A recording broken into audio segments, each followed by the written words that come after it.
Selamat siang, selamat bertemu lagi dengan Tribun Jatim dan Harian Surya serta Inovasi. Inovasi ini lembaga istimewa yang bergerak di bidang pendidikan, inovasi untuk anak sekolah Indonesia. Hari ini tanggal berapa nih sekarang? 29 Mei 2021. Kita kedatangan tamu istimewa dari Kabupaten Sumeneb, jauh di sana. Nah, kita akan berbagi pengalaman bersama dengan Ibu Maya Ruslianti, SPD SD. Ini beliau guru sebentar saya kerepek dulu biar enggak salah. Beliau guru di SDN Batuan 1, Kecamatan Batuan, Kabupaten Sumeneb. Kemudian kita nanti juga akan berbincang dengan Bapak Abdul Qadir MPD, Kepala Bidang Pembinaan SD di Kabupaten Sumeneb. Seperti apa sebenarnya sekolah masa kini, ini masa kini banget ya, masa kini dengan situasi yang luar biasa ini di Sumeneb. Sumeneb ini istimewa kabupatennya. Tadi saya sempat berbincang dengan Pak Abdul Qadir. Sumeneb itu meliputi daratan dan kepulauan. Nah, kita nanti akan berbagi pengalaman. Pak Abdul Qadir akan berbagi situasi di sana. Bu Maya berbagi pengalaman mengajar dengan cara istimewa. Hari ini adalah acara kedua kita bersama Inovasi, berbagi praktik baik, inovasi pendidikan, kerjasama Tribun News dan Inovasi. Nah, ini berbagi praktik baik inovasi pendidikan di Jawa Timur. Ada banyak guru-guru istimewa, nyelempit begitu ya, di pelosok-pelosok itu, yang kadang-kadang itu tidak terdengar, tidak tercover, tidak orang lain banyak yang tidak mengenal, tetapi bersama dengan Inovasi kita belajar dari para guru yang ada di pinggiran sana. Ini Sumeneb bagian enggak tahu, pokoknya nanti kita bertanya-tanyalah kepada Bu Maya. Baik, saat ini COVID itu luar biasa, mengubah wajah pendidikan kita tidak berubah sih. Saya yakin tujuan pendidikan kita juga tidak berubah. Tetapi cara kita berbagi ilmu dengan para peserta didik itu yang mau tidak mau harus berubah. Nah, uniknya lagi, Sumeneb ini menjadi daerah yang tetap bisa bertemu muka. Satgas COVID juga mempersilahkan pada daerah-daerah tertentu, nanti Pak Kadit biar bisa berbagi juga. Tentu saja situasi yang istimewa ini membuat para guru kalang kabut, pastilah. Saya paham betul itu. Bu Maya itu harus 2 kali show karena kelas pagi, kelas siang dengan materi yang sama, siswa yang diajar berbeda. Saya bisa bayangkan Bu, betapa membosankannya berbicara tentang satu materi selama kelas pagi dan kelas siang. Tetapi itu tantangan bagi guru-guru kita dan itu menjadi suntikan bagi teman-teman pendidik dimanapun berada. Baik, bersama saya sudah ada 2 orang istimewa ini. Kita berbagi pengalaman tentang adaptasi kurikulum saat pandemi bersama mereka yang ada di ujung Madura. Baik, Bu Maya, kita awali perbincangan kita. Bu, seperti apa sih sebenarnya pembelajaran daring di sekolahnya Ibu? Saya tahu ini berat bagi teman-teman guru dan sekolah. Tetapi saya tahu bahwa Bu Maya dan teman-teman yang ada di sana itu bisa mengatasi situasi ini. Silakan Bu Maya. Ya, begini, kami pada saat diberlakukannya itu pembelajaran daring, yang jelas kami harus memutar otak bagaimana caranya seluruh siswa-siswi kami ini mendapatkan pendidikan semaksimal mungkin meskipun dalam keadaan pandemi COVID-19. Minta maaf Bu Maya, Ya. Suaranya bisa dikeraskan? Ya, saya ulang Ibu.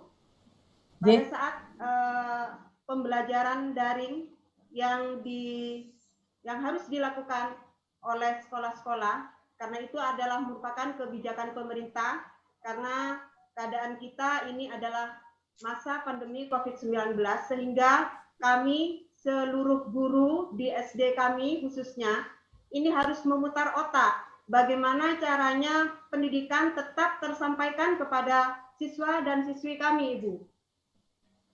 Sehingga kami punya inisiatif pada waktu itu, karena sekolah kami alhamdulillah ini jumlah siswanya lumayan banyak, sehingga kami juga membatasi jumlah siswa yang harus kami ajarkan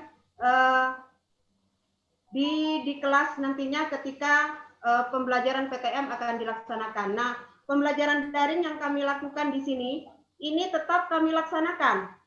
Meskipun di sana-sini ada keluhan-keluhan dari orang tua siswa tentang pemakaian gawai yang dimiliki oleh siswa, Ibu. Seperti itu. Dan juga tentang ketersediaannya gawai, karena di lingkungan masyarakat di sekolah kami ini tingkat ekonomi maupun tingkat pendidikannya ini beragam, sehingga tidak semua dari mereka itu memiliki gawai yang diperlukan pada saat pembelajaran ini. Seperti itu Ibu Enda. Baik Bu Maya, kalau untuk siswa yang punya gawe aman lah, tetapi yang tidak punya gawe ini terus diapakan ini? Sekolah membuat cara seperti apa supaya mereka tetap dapat belajar? Kami selain melaksanakan pembelajaran secara daring, kami juga berpikir bagaimana siswa-siswa kami yang tidak memiliki gawai pada saat itu. Sehingga kami, para dewan guru, khususnya di sekolah kami, ini mengadakan pembelajaran secara luring, yaitu mendatangi kelompok-kelompok siswa dari rumah ke rumah, Ibu. Seperti itu yang kami lakukan. Sehingga mereka yang meskipun tidak memiliki gawai, pendidikan tetap diterima oleh anak-anak kami. Bu Maya, kalau mendatangi mereka dari rumah ke rumah, nah ini kan guru-gurunya bisa sengkleh, ini apa ya bahasa Indonesianya sengkleh itu? Lelah tak berkesudahan begitu secara fisik. Benar, apa yang dikatakan Ibu Enda benar. Kami harus bekerja keras mengunjungi kelompok-kelompok siswa kami, karena mereka juga letak rumahnya itu tidak dekat dengan sekolah, sehingga ya kami istilahnya secara ikhlas lah mendatangi mereka, tentunya tetap dengan melaksanakan protokol kesehatan, Ibu Enda. Kami tetap mengunjungi mereka, terutama yang tidak memiliki gawai. Seperti itu. Wah, kalau saya jadi guru begitu saya angkat tangan begini nih Bu. Seperti itu. Baik, luar biasa benar. Saya ke Pak Kadir. Pak Kadir, kalau ini satu sekolah loh ya, satu sekolah yang dipegang Bu Maya. Nah, Pak Kadir ini jadi kabid yang di Sumeneb membawai sekian kecamatan, sekian sekolah. Seperti apa sebenarnya situasinya? Terus kalau ini satu sekolah ini guru-guru ya daring, ya luring tambah kaki ini Pak, karena mereka harus kemana-mana. Seperti apa sebenarnya situasi di sana Pak Kadir? Jadi begini Bu, ketika kemarin itu memang ada instruksi dari kementerian untuk tidak melaksanakan pembelajaran tatap muka di sekolah, maka memang mau tidak mau di bawah itu harus mengikuti instruksi itu. Selama 3 bulan itu, di bulan Maret sampai bulan Mei, kita memang melaksanakan pembelajaran dengan PJJ, pembelajaran jarak jauh. Tapi yang jelas seperti disampaikan Bu Maya tadi, kondisi kita tidak semua daerah memungkinkan melaksanakan dengan daring. Ada daerah dengan situasi dengan sinyal yang bagus melaksanakan pembelajaran dengan daring. dan melaksanakan pembelajaran dengan daring itu pun juga masih memiliki banyak tantangan. Pertama, bahwa orang tua itu tidak semuanya mampu untuk membelikan anak-anaknya itu gawai, sehingga kadang-kadang yang dipegang oleh anak itu adalah gawai milik orang tuanya. Jadi gadget milik orang tua itu dipegang anak, dan ketika pagi kadang-kadang gadget itu dibawa oleh orang tuanya untuk bekerja. Sehingga ini juga menimbulkan persoalan. Yang kedua, orang tua juga harus menyediakan pulsa untuk pembelajaran itu, karena juga anggapnya tidak gratis kita melaksanakan pembelajaran daring itu. Dan yang ketiga, bahwa orang tua kadang-kadang harus banyak mendampingi anak-anaknya untuk pelaksanaan pembelajaran jarak jauh itu. Jadi ada bahasa yang muncul seperti ini, selama 3 bulan itu, ketika anak itu didampingi orang tua dan anak itu ketika tidak tahu tanya pada orang tuanya malah memberikan pernyataan yang cukup ekstrim, Ibu. Saya menyekolahkan anak saya agar ketika dia tidak tahu tanya pada gurunya. Ini kok tanyanya ke saya terus mau tanya ke siapa? Nah, ini yang jadi persoalan, sehingga tuntutan masyarakat itu untuk melaksanakan pembelajaran tatap muka luar biasa. Sementara di satu sisi di pesantren-pesantren misalnya pembelajaran tetap biasa dilaksanakan karena memang kita tidak bisa mengikuti aturan yang ada di pesantren karena pesantren punya kurikulum tersendiri. Sehingga banyak kemudian orang tua itu kalau terus-terusan seperti ini, Pak, nanti anak saya pindahkan ke pesantren sajalah. Jadi sekolah-sekolah itu banyak yang kemudian khawatir siswanya akan pindah karena di pesantren punya mungkin kebijakan tersendiri, mereka masuk dan orang tua itu ingin memindahkan mereka ke sana. Nah, ini permintaan yang cukup ekstrim bagi kami dan ini perlu dicarikan solusi, sehingga pada saat itu kami kemudian di tahun pelajaran baru 2020 kita diskusi, kita rapat dengan tim Satgas Covid Kabupaten itu, akhirnya zona itu untuk zona kecamatan hijau silakan tatap muka. Dan ini sedikit memberikan jawaban lah kepada orang tua itu untuk melaksanakan proses pembelajaran seperti yang diinginkan oleh mereka. Karena mereka inginnya memang anaknya itu sekolah. Kalau anak itu daring, itu dianggap tidak sekolah. Yang namanya sekolah itu anak berangkat ke sekolah dan mereka belajar di sana selesai. Kalau masih belajar di rumah itu namanya masih tidak sekolah. Itu yang jadi persoalan. Apalagi kemudian orang tua yang sudah tidak tahu untuk memberitahu anak-anaknya itu juga kadang-kadang ya secara psikologis mereka terganggu karena mereka itu ya mungkin tidak terbiasa untuk mengajari anak seperti di sekolah. Akhirnya mereka itu secara psikologis terganggu, mereka ya konflik dengan anak itu muncul. Nah, ini yang jadi persoalan. Bahasa orang tua itu lebih baik anak-anak itu ke sekolah daripada anak hanya main game dan main yang lain. Kalau ke sekolah sudah jelas mereka ada gurunya di sana, ada yang menjaga, ada yang mengajari. Kalau di rumah saya harus mengajari, saya harus menjaga, dan ini menyita waktu saya. Bagi orang tua yang punya kepentingan yang lain, mungkin mereka merasa dalam tanda kutip ini terecoki dengan kehadiran anak di rumah yang belajar daring itu. Sehingga di satu sisi daringnya terlaksana tapi dengan beberapa tantangan dan persoalan itu, di sisi lain ada daerah-daerah yang memang tidak bisa melaksanakan pembelajaran daring karena situasi kondisinya ya sinyal tidak memungkinkan. Ini yang kemudian bagi guru-guru itu melakukan anjang sana ke rumah-rumah siswa, melakukan istilahnya guling, pembelajaran dengan guru keliling ini, Ibu. Atau ada guru kunjung ke rumah-rumah siswa. Meskipun satu sisi ya guru-guru itu merasa ketika berkunjung ke rumah siswa, mereka pulangnya itu dibawahi apa, macam-macam lah. Kalau ada di sana itu ada kacang godok, dibawa kacang godok, ada goreng pisang, dibawa goreng pisang. Itu ya ini suka dukanya kemudian. Tapi ya satu sisi kasihan guru itu, mereka harus dari rumah ke rumah untuk mengajari anak. Atau ada guru yang menggunakan guru kunjung zonasi waktu itu.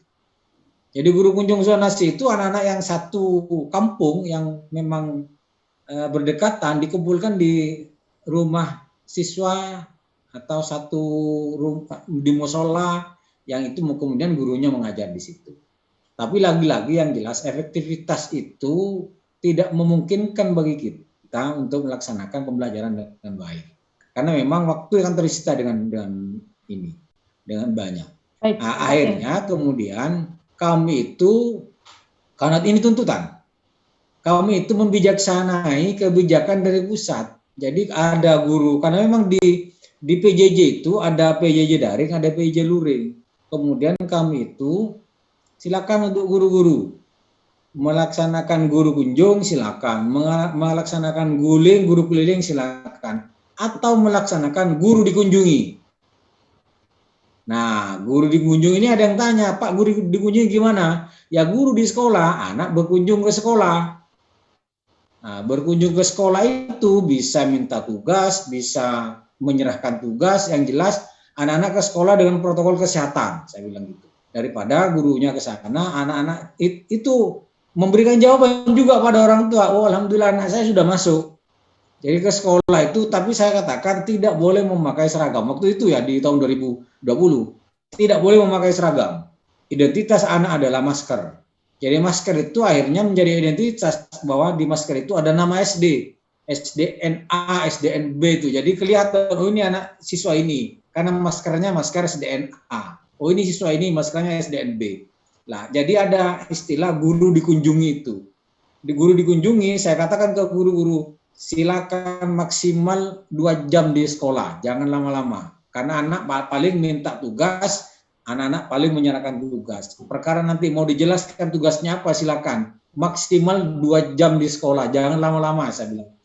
Tapi sekolah harus dalam protokol kesehatan yang ketat. Ini yang kemudian dilakukan. Jadi orang tua merasa terobati dahaga mereka agar anak-anak masuk, guru-guru juga melaksanakan pembelajaran di sekolah meskipun hanya terbatas, hanya maksimal 2 jam itu, Ibu. Dengan tidak memakai seragam. Tidak boleh pakai seragam itu.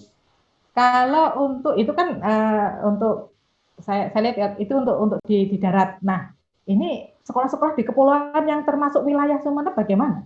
Kalau sekolah kepulauan karena memang sudah ada aturan untuk melaksanakan PTM, ya silakan PTM tetap. Ini yang di darat-darat ini, Bu, yang darat yang kemudian kecamatannya masuk kecamatan zona merah. Sehingga pada saat itu ya kita silakan anak ke sekolah, tapi jangan pakai seragam. Kalau pakai seragam itu melaksanakan PTM. Kalau tidak pakai seragam, anak main ke sekolah, bilang gitu. Jadi tidak melaksanakan pembelajaran, hanya main saja, berkunjung ke guru, silaturahim ke guru. Perkara nanti mau diberi nasihat apa oleh guru ya silakan, sesuai dengan pelajarannya hari itu. Nah itu kemudian oleh orang tua ya, alhamdulillah mereka itu merasa terbantu dengan kebijakan itu.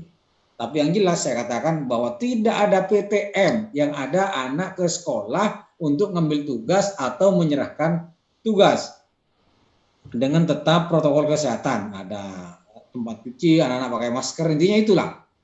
Tidak berkerumun, dan itu saya katakan dibagi, jangan sampai semua anak masuk ke sekolah pada saat itu. Misalnya satu kelas itu ada lebih dari 20 anak, ya silakan dibagi, atau yang ke sekolah itu diatur. Yang di sekolah misalnya hari Senin kelas 1, kemudian kelas 4, hari Selasa kelas 2, kelas 5, hari Rabu kelas 3, kelas 6, silakan diatur oleh sekolah. Yang penting anak-anak tetap ke sekolah untuk ataukah mau ngambil tugas atau menyerahkan tugas, yang jelas gurunya standby di sekolah. Itu yang kemudian merasa orang tua, alhamdulillah anak saya sudah masuk katanya. Anak saya sudah sekolah lagi itu, Ibu. Baik, terima kasih, Pak. Unik ini seragamnya masker itu. Tidak menggunakan seragam baju seragam tetapi menggunakan masker seragam tuliskan SD negeri mana. Iya, ya itu. Tapi ini cara untuk ya setiap daerah punya cara sendiri untuk menyikapi situasi yang ada di daerah masing-masing. Nah, saya kembali ke Bu Maya. Ya. Bu, ini kan sudah mulai tatap muka ya? Ya. Seperti yang di awal tadi saya katakan, ya itulah jadi guru itu harus cerewet, ya memang cerewet. Tidak ada guru yang tidak cerewet. Kalau tidak cerewet, bagaimana cara menjelaskannya? Tapi bagi saya kalau kelas pagi dan kelas siang dengan topik yang sama itu berat benar. Ini seperti apa sebenarnya proses tatap muka terbatas di sekolah Bu Maya, kemudian kapan aktivitas itu mulai dilakukan.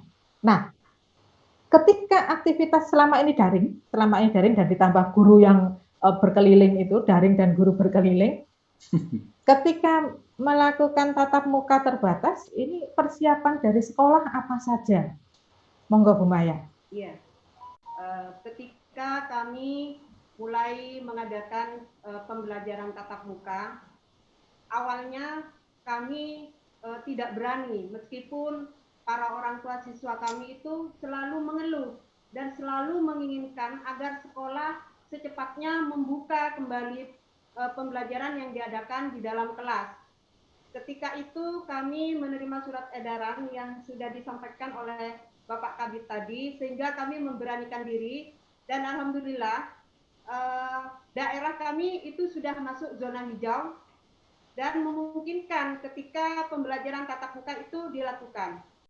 Akan tetapi, sebelum kami melaksanakan pembelajaran tatap muka di sekolah, kami ini juga harus menyediakan sarana dan prasarana, terutama protokol kesehatan yang sangat ketat yang kami lakukan, mulai dari penggunaan masker siswa maupun guru, dan juga sebelumnya kami sampaikan bahwa guru-guru teman-teman kami semua yang ada di SDN Batuan 1, baik yang PNS maupun yang non PNS ini adalah sudah melakukan vaksin COVID-19 dan juga sarana dan prasarana di sekolah kami sudah menyediakan cek suhu tubuh ketika warga sekolah mau masuk ke area sekolah itu sudah dicek suhu tubuh, kemudian melakukan cuci tangan dengan menggunakan sabun di air yang mengalir, dan juga perlu diketahui bahwa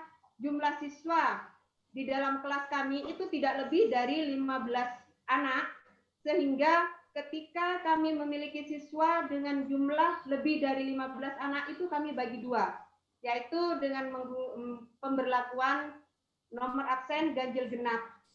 Seperti ini Ibu pelaksanaannya. Pada jam 7 sampai jam 10 ini kami mengadakan tatap muka pada nomor absen ganjil. Selanjutnya sesi kedua itu dari jam 10 sampai jam 1 siang itu kami adakan tatap muka pada sesi kedua dengan nomor absen genap, sehingga dalam satu hari kami itu harus menjelaskan satu materi dengan 2 kali pertemuan. Nah, kami lakukan setiap hari seperti itu. Dan juga perlu diketahui juga, kami tidak pernah membuka kantin sekolah, sehingga kami menghimbau kepada seluruh siswa-siswa kami untuk membawa bekal dari rumah. Nah, mulai pembelajaran tatap muka di kelas itu guru tidak pernah keluar dari kelas Ibu, sehingga kami memantau semua siswa-siswa kami tentang protokol kesehatan yang mereka lakukan. Namanya anak-anak terkadang itu mereka mau membuka masker, sehingga ketika siswa-siswa kami itu ditunggu di dalam kelas, kami bisa memantau. Kemudian tempat duduk dengan pemberian tanda silang merah itu juga kami berlakukan, sehingga mereka itu tetap mulai dari awal masuk kelas sampai pulang tetap mereka menjaga jarak dengan teman-temannya. Seperti itu Ibu. Dan juga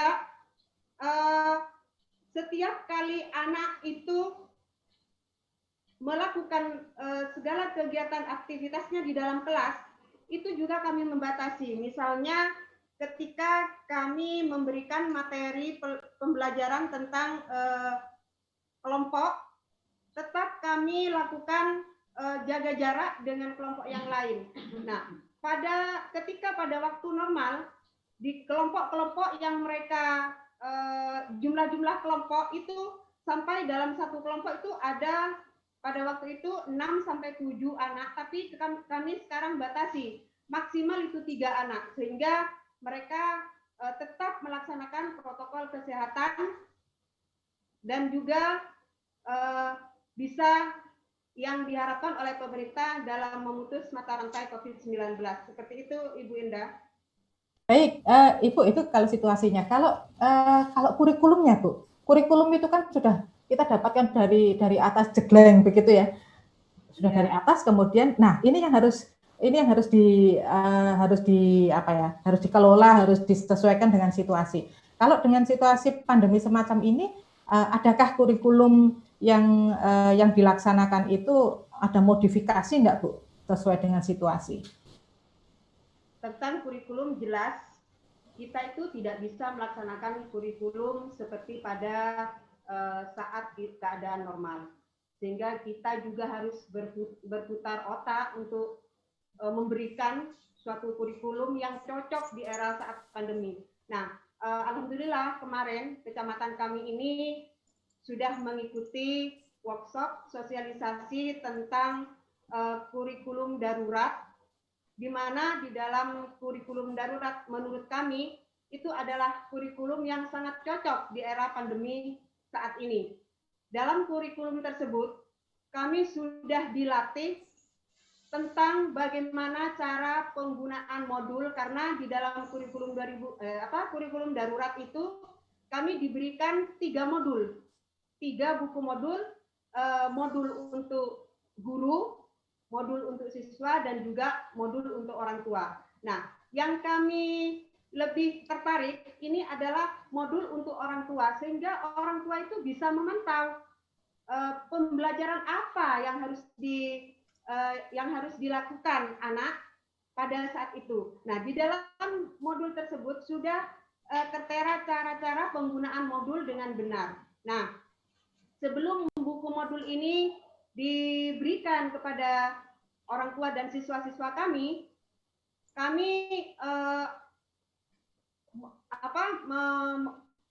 memperbanyak modul-modul tersebut dan diberikan kepada siswa-siswa kami. Dan sebelum modul itu kami berikan, kami mengadakan terlebih dahulu sosialisasi tentang tata cara penggunaan modul, terutama bagi orang tua siswa. Kemudian di dalam kurikulum darurat tersebut juga kami dilatih yaitu tentang asesmen diagnosis yang harus dilakukan guru terhadap siswa-siswinya.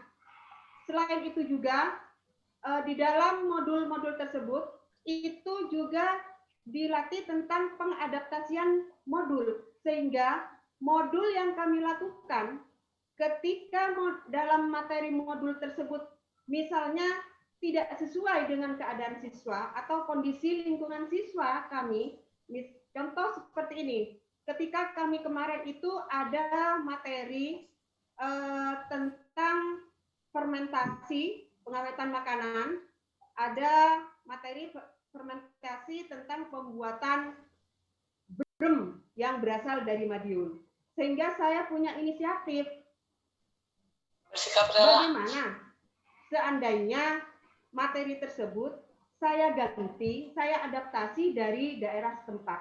Karena daerah kami banyak sekali para penduduk itu menanam singkong, sehingga kami punya inisiatif alangkah baiknya materi pembuatan brem itu saya ganti dengan pembuatan tape singkong. Nah, alhamdulillah orang tua siswa sangat antusias dengan materi seperti itu. Mereka membimbing putra dan putrinya dalam pembuatan tape singkong. Nah, sehingga menurut kami kurikulum darurat tersebut itu sangat cocok karena semua materi yang ada di situ itu menyesuaikan dengan kondisi lingkungan sekitar siswa. Dan juga selain itu di kurikulum darurat itu juga ada materi literasi cloud, di mana kami guru-guru itu harus membiasakan siswa-siswa kami itu untuk membaca dan membuat mereka atau memberikan suatu pembelajaran di mana mereka agar lebih senang untuk membaca, seperti itu. Jadi sampai saat ini kami tetap masih menggunakan kurikulum darurat, Ibu Enda. Seperti itu, Ibu. Baik, Bu Maya, pembuatan KPI ya, kan ini kurikulum yang harus diadaptasi dengan lingkungan sekitar. Baik. Kalau ingin tahu lebih banyak tentang apa yang dilakukan oleh Bu Maya, sebentar lagi kita akan saksikan video dari Bu Maya. Sebentar, kami akan siapkan itu.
Kalau kita di live Zoom memang tidak bisa menyaksikan Bu Maya. Mudah-mudahan yang di YouTube lancar, karena kami di sini lancar. Baik, Bu Maya, saya bisa bayangkan kalau harus ngeladeni anak-anak dengan cara istimewa, itu pasti akan membuat energi guru-guru itu berlipat ganda.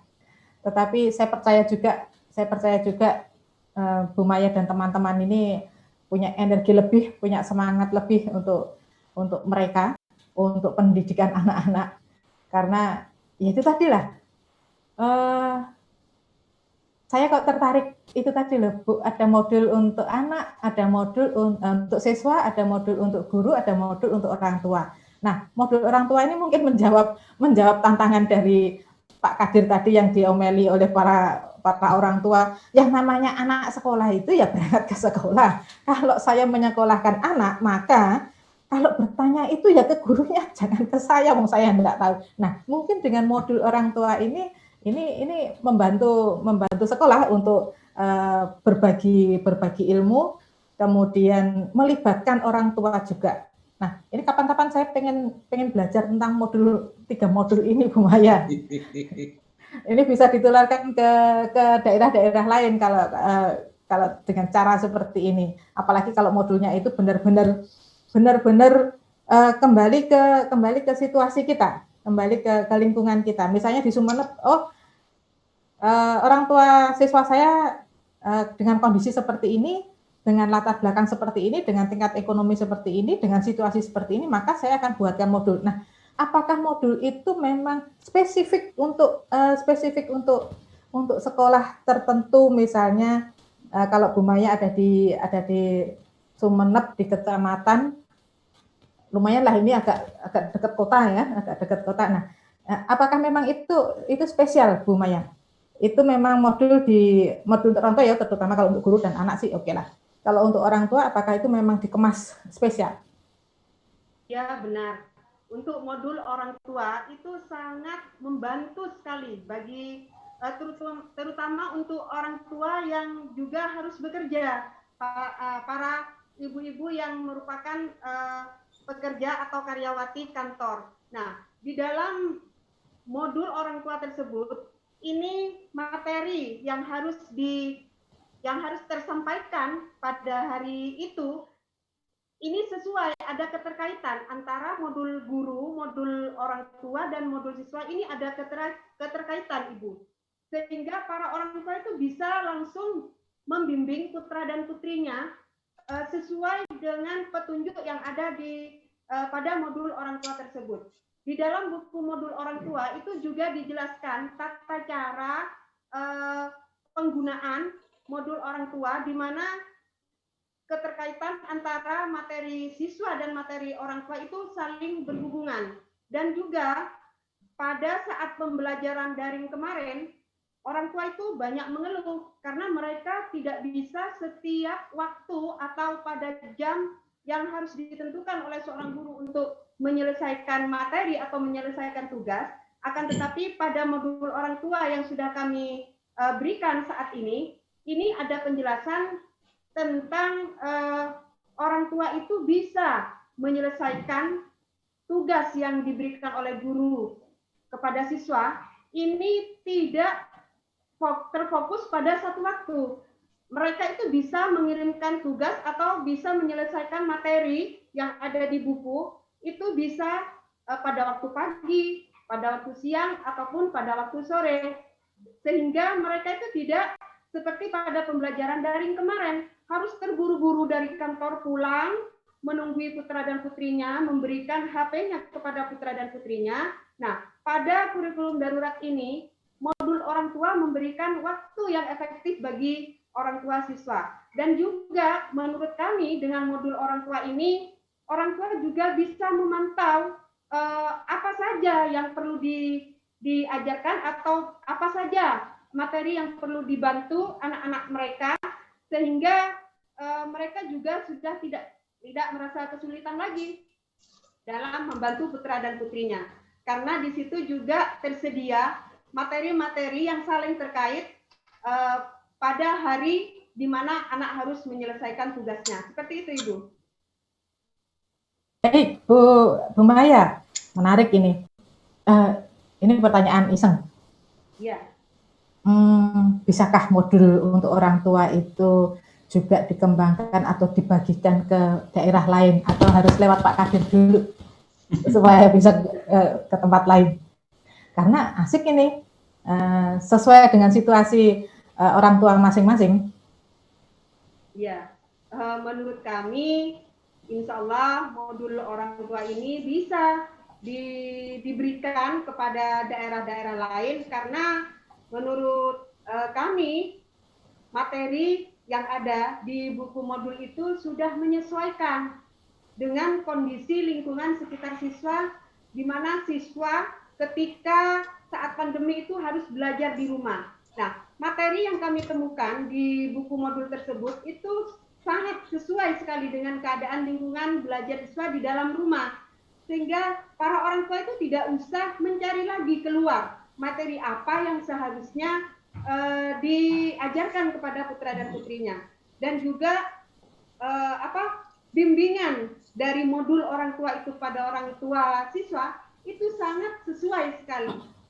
Menurut orang tua siswa-siswa kami dengan pemberian modul tersebut, mereka itu terbantu terutama pada saat sekarang ini, Ibu.